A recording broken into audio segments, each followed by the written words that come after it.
정부 관련 연구원에서 내년도 집값이 상승한다라는 이제 예측 보고서를 하나 발표한 게 있는데, 전국적으로 집값은 1.5%가 상승하고 전세는 3% 정도가 상승할 거다라는 이제 수치가 나왔습니다. 그래서 이 보고서에 대한 내용을 제가 오늘 설명을 드리려고 합니다. 그러면 이 주택산업연구원은 어디냐? 국토부 산하의 공기업 이라고 해야 될까? 뭐 협회들이 좀 있어요. 사실상 뭐 국가기관이라고 할 수 있죠. 한국주택협회, 한국주택건설협회, 그리고 대한주택보증 이렇게 세 개에서 출연을 해가지고 만든 민간 연구원입니다. 민간 연구원이라고 하니까 그냥 뭐 말 그대로 민간인들이 뭐 연구하는 곳이냐라고 생각하실 수도 있는데, 사실상 돈이 이제 국토부에서 나온다고 보시는 게 맞겠죠? 그러니까 정부 기관이라고 보셔도 뭐 무방합니다. 그런데 정부 기관이다 보니까 아무래도 보수적으로 예측하고 상승세도 조금 적게 보려고 할 거 아닙니까? 현 정부의 정책 기조가 주택 가격을 안정화시키자는 게 목표니까. 그런데 그럼에도 불구하고 상승 전망이 나왔다. 자, 그러면 보고서 내용을 보면요, 첫 번째 내용이 바로 이거예요. 뭐냐, 연구원에서 10년간 아파트 가격 상승 요인을 분석을 해보니까 수급의 불균형이 가장 큰 영향 요인이다. 그러니까 집이 부족한데 사람들이 수요가 높아지면 가격이 오르더라, 이 말입니다.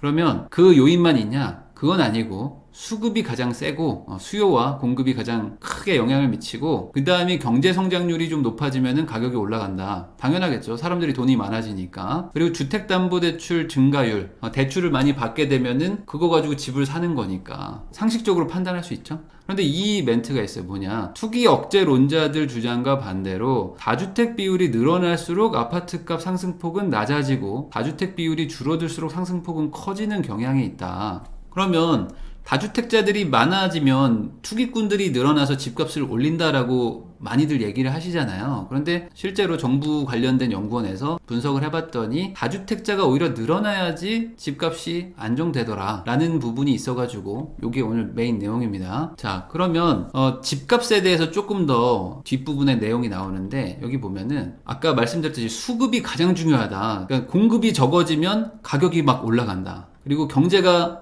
커지면 같이 가격이 올라간다. 주택담보대출을 많이 받으면 가격이 올라간다. 금리가 내려가면 가격이 올라간다, 이겁니다. 그런데 금리의 변화보다는 오히려 집이 부족한 게 더 큰 영향을 미치고, 내년도 공급은 급감하죠. 내후년은 더 적어지고. 그러니까 지금 집값이 상승할 요인이 되게 커지고 있다 라고 받아들이시면 될 것 같아요. 그런데 서울과 그 외 지역이 조금 달라질 수도 있는데, 특히 서울의 경우에는 공급이 부족하면 급등한다 라는 거를 이제 보고서에서 볼 수가 있습니다. 0.58 마이너스라고 되어 있는 거는 역관계라는 거예요. 공급이 적어질수록 가격이 급등한다는 겁니다. 그러니까 내년 내후년 공급이 급감하게 되는데 가격이 더 올라가는 거 아니냐라는 우려가 이제 나올 수가 있는 거죠. 자, 그리고 아까 말했던 다주택 비율이 줄어들수록 집값이 오르더라 라는 부분에 대해서도 이제 표로 정리가 되어 있는데, 이 서울을 봅시다. 서울을 보면은 2010년도에 다주택 비율이 적었는데 점점 늘어났죠. 2014년까지 피크를 찍습니다. 그러면서 가격이 좀 지지부진합니다. 마이너스를 한 적이 있죠. 그러니까 다주택자들이 늘어난다는 거는 뭐겠어요? 1주택자들이 야, 집값 안 올라간다 하면서 팔았다는 거잖아요. 1주택자들이 팔면서 전세로 전환되니까 다주택자들이 늘어나겠죠. 그러니까 에이, 집값이 지지부진하네 하면서 1주택자들이 무주택자화가 되고 1주택자, 다주택자들이 집을 한 채씩 더 사면서 다주택 비율이 늘어나는데, 그 비율이 2015년도부터 다시 쭉 내려가기 시작합니다. 그러면서 지금 2019년도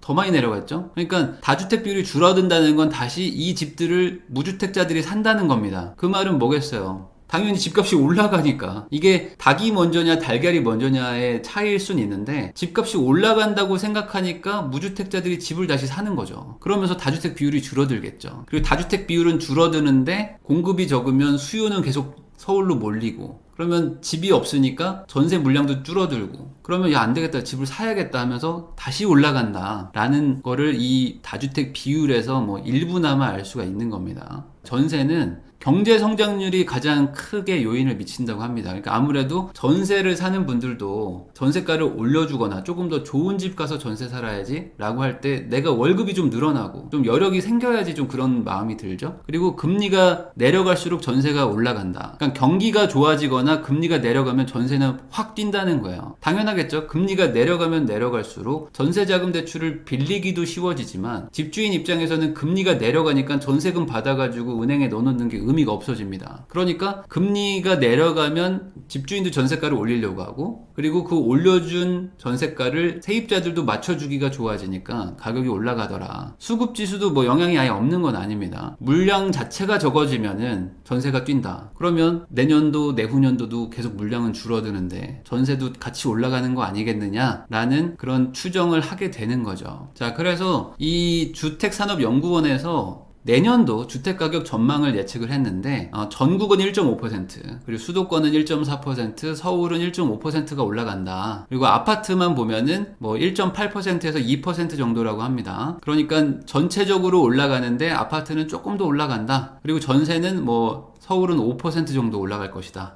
1년에 전세가 5% 올라간다는 거는 꽤나 많이 올라가는 겁니다. 전체 평균이니까. 그러니까 우리가 좋아하는, 우리가 가고 싶어하는, 우리가 선호하는 그런 지역들은 5% 이상 올라간다는 얘기겠죠. 자, 그런데 숫자가 좀 작다는 느낌이 들어요. 그런 느낌 안 드세요? 아니, 내년에 1.5%밖에 안 올라간다고? 올해 엄청 많이 올라간 것 같은데 그럼 내년은 거의 안 오른다는 거 아닌가? 라는 생각이 드실 수도 있는데, 왜 그러냐? 이 주택 가격은 한국감정원의 가격지수를 활용했다. 이런 기사를 보신 적이 있을 겁니다. 뭐냐, 이 한국감정원, 지금 이제 부동산원으로 바뀌었는데 여기서 나오는 통계지수가 뭔가 이상하다. 특히 서울 가격이 거의 안 올라간다 라고 해가지고 이상한데 KB 시세는 막 올라가는데 왜 한국 부동산원 통계는 안 올라가지? 라고 사람들이 이상해했던 적이 있었어요. 이게 통계청에서 시정조치를 받았는데 부동산원에서 나오는 통계가 이상하다 라고 통계청에서 지적을 했습니다. 무슨 소리냐? 아주 단순한 예로 주간 발표로 10주 동안 연속으로 0.01%가 올라갔다고 했어요. 보고서에. 그러면 10주니까 0.1%가 올라가야 되잖아요. 월별로 한 거는 9월 달에만도 0.3%가 올라갔다는 거예요. 그러니까 주당 0.01%밖에 안 올라가는데 월간은 거의 0.3%가 올라가. 그러니까 같은 기관에서 보고서를 내는데 어떻게 주간 단위하고 월간 단위가 5배 이상 차이가 나는 거냐? 이거 뭐 이상하다 라고 사람들이 의심을 하기 시작하고, 그게 통계청에서 보니까 이거 뭔가 통계가 잘못되고 있다 라고 실제로 지적을 했었죠. 부동산원 통계에 대한 신뢰가 떨어지니까 정부기관조차도 부동산원 통계를 외면하고 있다 라는 기사도 나왔었습니다. 그래서 이제 이번에 부동산원에서 통계를 좀 제대로 하겠다, 전체적으로 좀 개선하겠습니다 라고 이제 이야기를 했었죠. 다른 통계 중에 이제 민간에서 하는 것 중에 제일 큰 게, 가장 신뢰도가 높은 게 이제 KB 시세죠. KB 국민은행에서 통계를 작성하는데 거기에 보면은 작년 대비 8.35%가 올랐다고 합니다. 전국 기준입니다. 전국 기준. 지금 이 부동산원에서는 뭐 전국적으로 뭐 거의 많이 안 올랐다라고 통계들이 나오는데 KB 시세는 전국적으로 한 8% 올랐다라고 나온단 말이죠. 그리고 그게 우리가 체감하는 거에는 좀 흡사하죠. 그러니까 이 보고서 자체가 보수적인 통계를 기반한 부동산원을 근거로 만든 건데도 불구하고 내년은 상승을 할 수밖에 없을 것 같다라는 내용입니다. 시장이나 뭐 대부분의 분들은 다 내년 집값 전망은 다 상승한다라고 지금 하고 있습니다.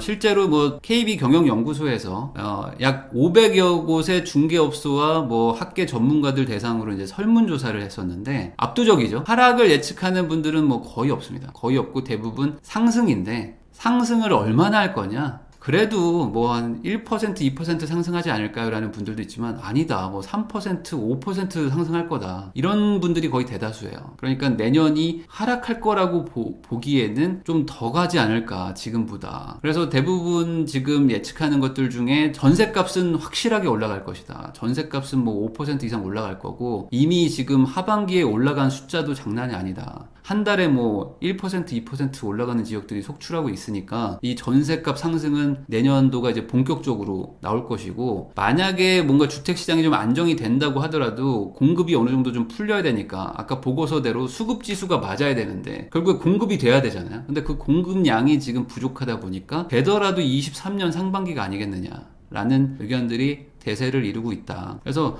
21년도에 대해서 제가 뭐 간단하게 얘기를 하면은 내년도에 신규 공급은 없어요. 사실 되게 적어집니다. 그리고 전세도 공급이 부족하죠. 임대차 3법 때문에. 그리고 저금리 기조는 당분간 지속됩니다. 한국은행도 내년에 금리 올린다는 얘기는 없었고요. 그리고 이제 미국도 23년까지는 금리를 올리지 않겠다고 공언을 한 상태입니다. 그러다 보니까 전세가 계속 올라가고, 그러면 매매가는 종부세나 이런 세금 때문에 조금 천천히 올라가는데 전세가 급등한단 말이죠. 전세가 급등하니까 자연스럽게 갭 투자 그 갭이 작아지는 효과가 나는 거죠. 이게 악순환의 고리가 연결되는 건데 이 고리가 연결되면은 어떻게 되느냐? 필연적으로 갈아타려는 사람들이 나타납니다. 야 그래? 그럼 내가 이 집 팔고 저거 전세 끼고 사놓으면 되는 거 아니야? 내가 여기 뭐 경기도 남부 쪽에 사는데 이거 팔면은 서울 들어갈 수 있는 거 아닌가? 라고 하면서 갈아타려는 수요가 생기면서 다시 매매가를 자극하는 이 악순환의 고리가 연결되는 한 해가 되지 않을까라는 생각입니다. 그러니까 정리하면은 21년도는 본격적으로 전세와 매매가 같이 상승할 것이다. 그러면 이제 가장 걱정되는 분들은 이거 아닙니까? 기존에 집이 있는 분들이야 뭐 올라가든 말든 어쨌든 난 여기서 살면 되니까. 근데 이제 무주택자 분들은 이제 전세가 올라가기 시작하면 이제 나가야 된단 말이죠. 나가면 어딜 가지? 라는 게 이제 답답하실 거고. 그리고 그럼 전세 말고 그럼 집을 살까? 라고 생각해보니까 주택담보대출이랑 신용대출이 탁 막혀있어. 그리고 집주인들은 막 지금 매도가 아니라 막 증여로 돌리고 있어. 증여세가 양도세보다 싸거든요. 그러니까 안 팔고 증여로 돌려. 그럼 이거 어떡하지? 그러니까 지금 집을 살 수 있냐 없냐의 문제가 아니라 지금 전세가 같이 올라가면은 솔직히 지금 답이 없는 상황이거든요. 그리고 전세가 상승은 이제 본격적으로 시작될 것이고. 그러다 보니까 이제 무주택자분들이 걱정이 많은데 현실적으로 지금 방법이 많지는 않습니다. 뭐 부모님한테 돈을 빌릴 수 있는 분들 아니고서는 지금 대출 부분에서 막히는 것들이 많아가지고 내가 가고 싶은 집을 살 돈은 없고 내가 갈 수 있는 집은 내가 가기가 싫고 그러니까 내가 이 동네 가서 살아야 돼? 라는 마음이 정말 크죠. 그러니까 여기는 사기 싫어. 내가 가고 싶은 데는 저긴데 저기는 살 수가 없어. 근데 가격은 막 계속 꿈틀꿈틀 막 올라가. 이거 어떡하지? 하면서 막막해 하는 상황이다. 정리하면은 최대한 보수적으로 봤지만 내년도는 상승을 예측한다. 그리고 그 숫자보다 더 크게 갈 것 같다. 라는 의견을 마지막으로 영상을 마무리하도록 하겠습니다.